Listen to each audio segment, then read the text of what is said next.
This is my progress for the last 5 months. Oops. I've been tracking my progress, my data for the last 5 months, and here are the 7 things I've learned. My name is Irfan Girei, and my mission is to help young Muslim men become closer to Allah subhanahu wa ta'ala by being disciplined, ambitious, and also living with purpose. I've served as an imam for the last 2 years, alhamdulillah, and I've memorized half of the Qur'an by the permission of Allah. Number one, which is immediate reinforcement. Look at the days. When you look at the very first month I started, green is basically when I did the thing, the habits, and then the red is when I missed the habit. And when you look at my own data, you'll see that the first day I did about almost every day is just one day that I missed a little bit.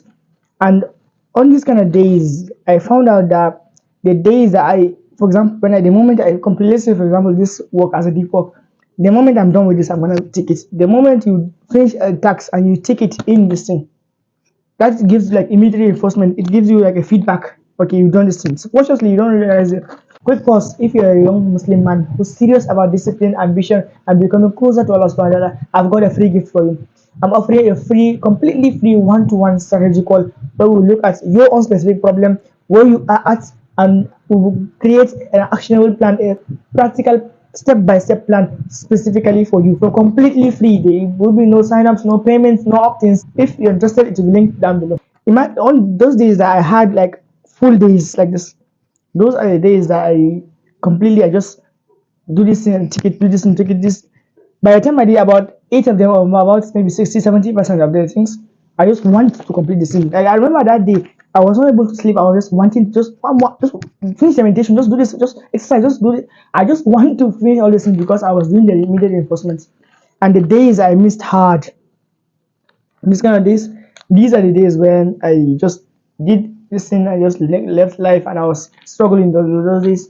And by the time it's night time, I'm like really tired. I'm like, oh, I'll do it tomorrow. Those are the days I missed. So that's the first lesson. Immediate reinforcement. The second thing is that people care less than we think. And I used to think that when the moment I place all these things in my wall, people will be like, who is this thing? What's this thing? Oh, he missed this day and then he got this day. He missed it. No. People don't even care about these things. They will only care if, for example, they saw a new page on the wall. And I'll be like, they say, what is this? They don't even care about this. People don't even care about these things. But like I do get it, I understand. Like the reason you'll be caring about people is so that they would put the social pressure on you that you'll be able to do this. That is why I usually do mine with like a green and red marker. You just cannot stand seeing the red markers everywhere. As far as you don't remove the things, you just don't want that red thing because you want to feel good, and the green thing will make you feel good, the red will make you feel bad. So you don't want to feel bad. That is why you yourself, you don't even want to, like, you will hold yourself accountable when there's this on the wall. And like people, like 10% of people, the 10% is the pressure that people give me. 90% is the seeing this red thing. I just don't want this red to be on my habit trackers. Which leads us to the third thing, which is feeling bad is actually a good thing. And when you look at the days, I failed a lot on these days. Like I felt bad, so I do feel about bad, and I felt bad, which means that there's this thing in psychology called cognitive dissonance. I don't know whether you've heard of it. Cognitive dissonance basically is like it's a feeling you would have, for example, when you know you're supposed to be doing something but you're not doing that thing, and then you start to feel a little bit agitated. You start to feel awful. Like do you understand what I mean? That you feel awful about, like, I know I'm supposed to be doing this thing, but why can't I just push myself to do that thing? That's the kind of feeling you'll be having. And that feeling, the brain will try to get rid of that feeling. To try to get rid of that feeling by covering it up with some things, for example, to bring new things to your life, to just do this thing and get rid of the fear or the pain, or feeling of awfulness. And then if it cannot do those things, then it will just make you do that things. It will just remind you often to just go and do this thing and just get rid of this feeling. And when you're starting to feel bad, you yourself will change your life by yourself. And that is why people say that you don't change your life by feeling comfortable, you change your life by being dissatisfied with your life. And when you look at this days, for example, the 31, I was feeling bad a lot, and then by the end of the day, I'm like, this is enough. I started to fix my life on these things. I'm not trying to make this up. This is actually real. In fact, that's what happened that time. You see, your life is starting to change. That's the thing. And like you might be like, oh, Irfan, you missed so many days. No. I was constantly changing it. try to define it, shaping it to like the best thing. Right now, I have the best one. About 11 habits. I used to change the habit a lot. Sometimes I would change, like, there was a day I had sleeping and waking up at the same, in the same box. And let's see, I think, which box is it? I think there was a box where I did almost everything. I just scored everything like that because I was sleeping and waking up at the same time. Yeah, I think it's this one. I think it was the first one. So when you look at the sleeping slash wake up all time, you see, I got everything. And I realized that okay, I need to split this thing because I will not sleep on time, but I'll wake up on time. The moment I split it, as you can see, I realized that I was not sleeping on time, but I was waking up on time. So this is the kind of things. So I do change a lot, and right now I've refined it, and it's alhamdulillah, it's very good for me. The next thing is what is easy to do is also easy not to do. And people give the conventional advice of like making it easy, and they found it from Atomic Habits. They just copy like scripts from ChatGPT and just give it like a recorder. Oh, make it easy, make your this thing easy, and blah blah blah blah blah. When you make it easy, I'm speaking on facts here. When you make it easy, it's also easy not to do. Imagine if I say I'm going to do 1 minute of meditation a day, or maybe 30 seconds of meditation a day. A lot of those times I'm like, no, like not doing this is easier than doing it yourself. So a lot of times what is easy, very very easy. Like sometimes to get started, then make it easy. But when you have been doing something for a while, you're like, this is too easy. Right? You just skip all these things. Okay, so there's a way I usually do it. I would increase the standards for the things that are easy, and I would decrease the standards for the things that are hard. For example, when you look at my habit tracker, the very first month, well, let's just pick this month, which is the second month. If you observe my exercise, I had a daily streak of exercise. 30 days, no missing exercise. And when you look at my deep work, I miss a lot of the days of deep work. And partly because like some days I'm not recording, I'm editing, so my recording is in the deep work. And so for the recording, I would decrease the standards. For example, instead of saying I must sit down to record, I would say whenever I sit down without distractions on my work, that will be also calculated as deep work. By doing that, you'll be able to have more days that you are passing these things. And for example, my exercises, I changed it to working out because exercise I can just walk around, like go to my friend's house and that's exercise. I increase the standards again and again and again to the point that I have to do exercise like real workout for me to calculate this thing. So increase the standards for what is easy, decrease the standards for what is difficult. The fifth thing, don't write on your wall. Like this is the lesson I learned the hard way. When you look at all the habits except the first one, as you can see, this is a decent progress. Like this is a very good progress. I've got about 70% of the habits, right? The second month, as you can see, there is more red on this second month.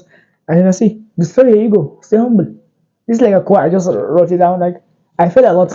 The third month, I also did the same thing. I failed miserably. Like look at this, like this is a mess. Do that work, especially when you feel like it. The fourth month is this one, right? As you can see again, I also have it. Too much attention makes a donkey think he's a lion, and I had this all these days I missed.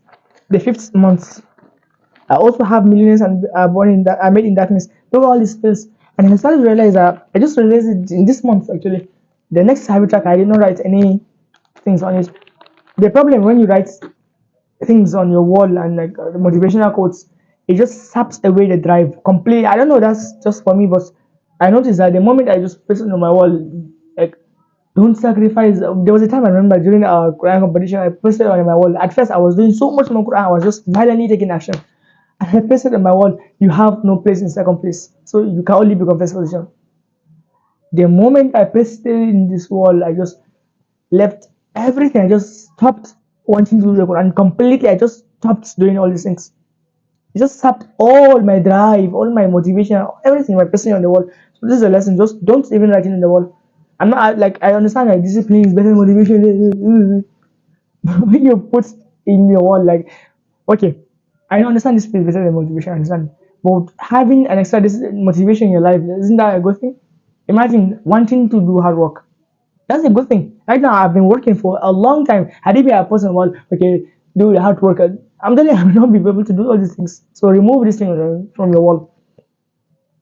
The sixth thing, never cheat your habit tracker. Like it's better for me to have this kind of days than for me to cheat my habit tracker, because in case if you don't know, this is a 5 months habit tracker with the 6 months on the wall. And 2 months before this thing, I did track my habits. I started to track my habits for 2 months. I think I started tracking my habit around November, December time.